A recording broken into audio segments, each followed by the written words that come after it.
Sensex के सुल्तान season 4 के second last जो राउंड है यानी सिटी राउंड है, लखनऊ सिटी राउंड, इसमें आप सभी का स्वागत है। आज के सिटी राउंड का विजेता कौन होगा ये तय करने के लिए हमारे साथ 3 जजेस भी हैं। तो मैं पहले उन्हीं को बुलाना चाहूंगा स्टेज पर। सबसे पहले mister Gautam Shah, gem financial के, mister VK Sharma, HFC securities से, और साथ ही साथ हर्षवर्धन रुंटा सिक्योरिटीज के। अब मैं कंटेस्टेंट्स को बुलाना चाहूँगा एक एक करके। हमारे साथ 4 कंटेस्टेंट्स मौजूद भी हैं, तो शुरुआत कर लेते हैं इन चारों कंटेस्टेंट के एक इंट्रोडक्शन के साथ। बलवंत, पहले आपसे आपका इंट्रोडक्शन चाहेंगे, आप क्या करते हैं और कैसे एसकेएस को आपने चुना? Good evening everybody. I am Balwant Singh from Roorkee. I am basically power sector officials and I have an interest in the stock market for last 14-15 years. So I have participated 2 or 3 times. Thank you. चलिए संदीप, आप क्या करते हैं? मैं एक accountant हूँ और इसके अलावा स्टॉक मार्केट में भी इन्वेस्टमेंट करता हूँ। काफ़ी समय हो गया है मुझे इन्वेस्टमेंट करते हुए, तो अब थोड़ा मैं स्टॉक मार्केट में कुछ कोर्सेज़ वगैरह भी करना चाहता हूँ और स्टडी भी कर रहा हूँ इससे रिलेटेड। NISM के भी कोर्सेज़ मैंने करे हुए हैं। आगे बढ़ते हैं, उज्जवल से बातचीत करते हैं। उज्जवल, आप क्या करते हैं? मैं तो अभी नया हूँ, 1 ही साल हुआ है मुझे स्टॉक मार्केट में आए हुए। और वैसे मैं सॉफ्टवेयर इंजीनियर हूँ और साथ में एस्ट्रोलॉजी का भी काम करता हूँ। अमित, आप क्या करते हैं? मैं एक्चुअली स्टॉक मार्केट में जॉब करता हूँ एज ए IT हेड। मैंने अपना कैरियर स्टॉक मार्केट में ही स्टार्ट किया था सन 2003 में और तब से मैं इसमें लगा हुआ हूँ और स्टॉक मार्केट ने मेरी पूरी लाइफ चेंज कर दी।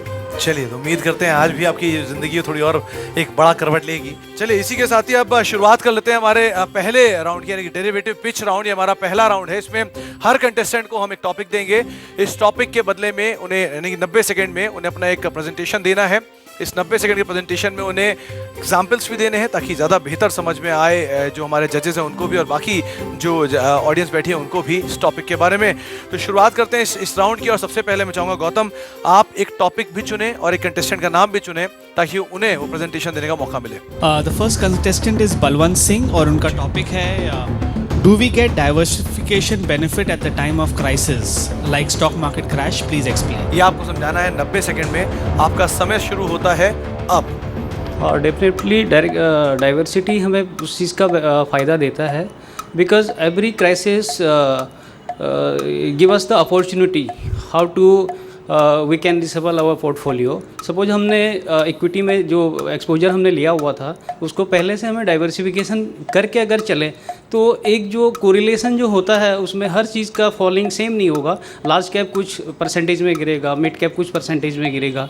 ऑल्सो हमने बैलेंस फंड में भी कुछ डाला हुआ है तो उस पर डेट का पोर्शन है। हाइब्रिड फंड, सेक्टोरियल फंड में भी हमने डाला हुआ है। तो ये जो चर्निंग हम करेंगे और जो अपॉर्चुनिटी हमें मिलेगी तो उसके बाद हम स्टॉक मार्केट में जो डाइवर्सिफिकेशन के साथ साथ बीच बीच में बेसिकली हम टाइम न दें, हम उस चीज़ का टारगेट फिक्स करें और टारगेट शुड बी लॉजिकल। अगर हमने लॉजिकल टारगेट दिया हुआ है सो एटलीस्ट 12 से 13 महीने का एक साइकिल आता है, ज़्यादा से ज़्यादा 2 साल का भी साइकिल बीच पे आया था। तो whenever it goes up so as per the gravity it will definitely come down. So ये जो नीचे और ऊपर जो हमें मौका मिलता है जहाँ पर, so at least if market comes down तो we can put lot of lot money. अब हमारा जो टारगेट ट्रिपल टॉप जैसे डबल टॉप बनता है तो एटलीस्ट हमारा जो target we may not greed at the time of higher और we may not fear at the time of bottom. So ये चीज़ें टेक्निकल पैरामीटर्स जो स्टैटिक्स जो हम अडोप्ट करते हैं तो उससे हमें इस चीज़ का फ़ायदा मिलता है और definitely I like volatility. Time out. चलिए, करीब करीब 4 सेकंड आपने बचाए हैं और 56 सेकंड अपना प्रेजेंटेशन दिया है।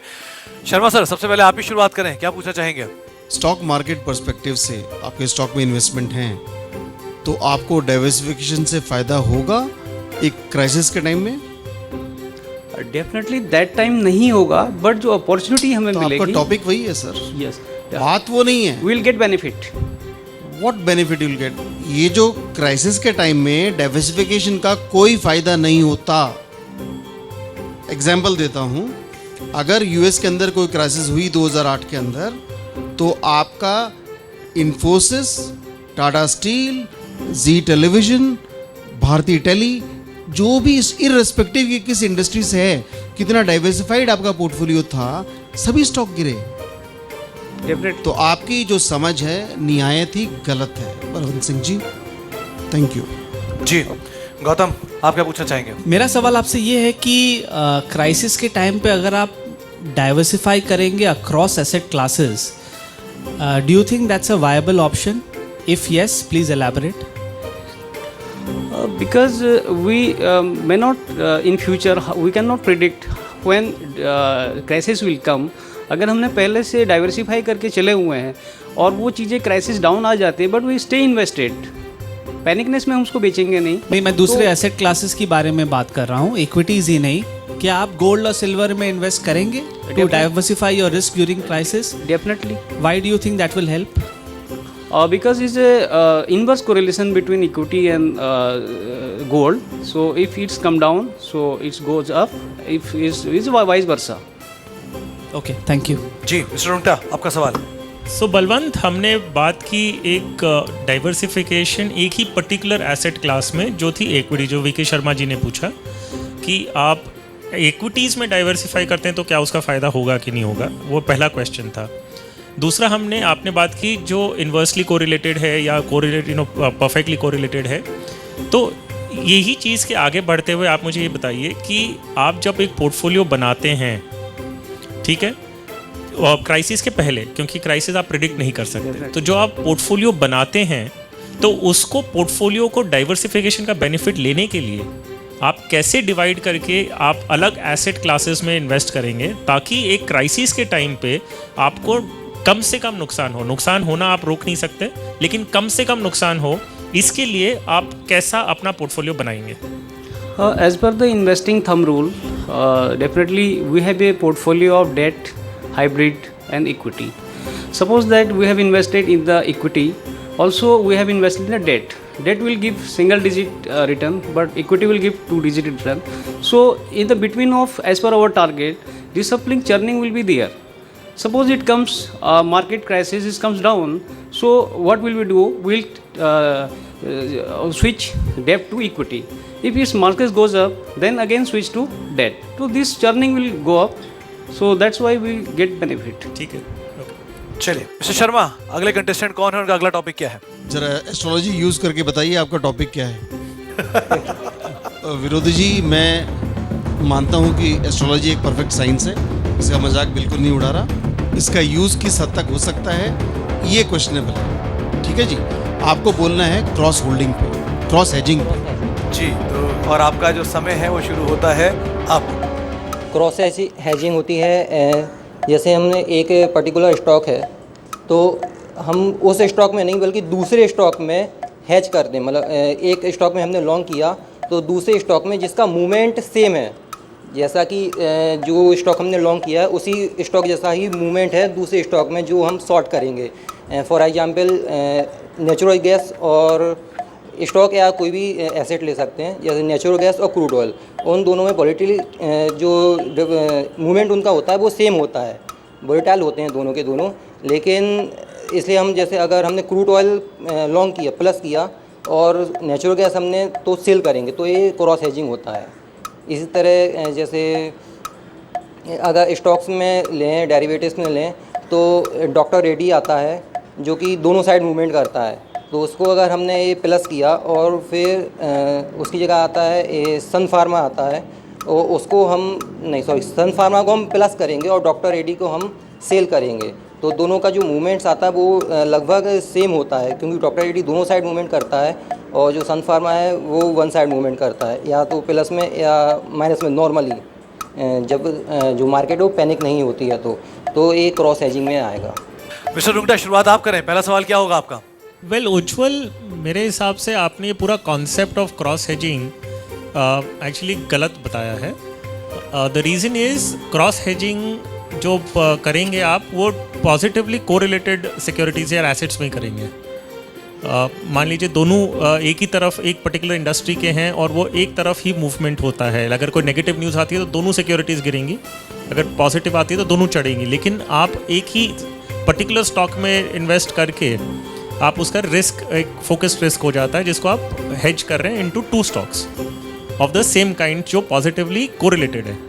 सो आई थिंक आपने वो कॉन्सेप्ट ही पूरा गलत, आप नेगेटिवली कोरिलेटेड सिक्योरिटीज़ के बारे में बात कर रहे थे. सो आई डोंट थिंक इस पे कोई क्वेश्चन फर्दर बन सकता है। मिस्टर शाह, आप कुछ पूछना चाहेंगे?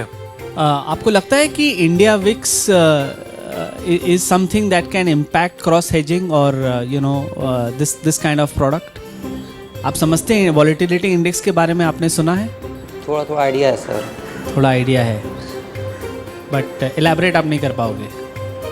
चलिए ठीक है। चलिए मिस्टर शर्मा, आप कुछ पूछना चाहेंगे? अब ये बताइए, डेरिवेटिव्स के बारे में एक आम जनता, एक आम निवेशक डेरिवेटिव्स के बारे में आप जो भी जानते हैं, वो कैसे डेरिवेटिव्स को यूज कर सकता है, ये बताइए। जिसके पास पैसा हो, ठीक है, उसको कॉल राइट करेगा या पुट राइट करेगा? ये तो सर डिपेंड करता है ना मार्केट में, कि जो स्टॉक का हम उसकी स्ट्राइक प्राइस पर हम कॉल राइट कर रहे हैं या पुट राइट कर रहे हैं, तो वो जी स्टॉक। मेरे ख्याल से आपकी जो तैयारी है वो काफ़ी हद तक कमज़ोर है। मैंने एक ऐसा मौका दिया था जहाँ पे आप जो आपको पता है डेरिवेटिव्स के बारे में वो आप बोल सकें। सिंपल सवाल था, अगर आपके पास स्टॉक है तो आप कॉल राइटिंग कर सकते हैं उस भाव पे, प्रोवाइडेड आप निकलना चाहें तो। अगर आपके पास पैसा है और आपको कोई स्टॉक लेना है तो आप पुट राइटिंग कर सकते हैं। महज पैसा है इसलिए आप कॉल राइटिंग नहीं कर सकते, ठीक है।